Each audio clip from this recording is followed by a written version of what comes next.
You are looking at Julian's pronunciation guide, where we look at how to pronounce better some of the most mispronounced words in the world, like this other curious word. But how do you say what you're looking for today?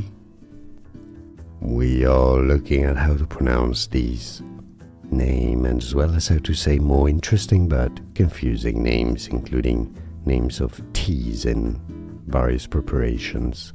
Pukka. Pukka is how you say it.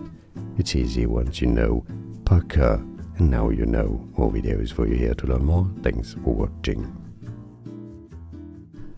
Here are more videos on how to pronounce more confusing words and names too many mispronounced. Like this video if you found it useful. I appreciate your support. I'll see you soon, and thanks for watching.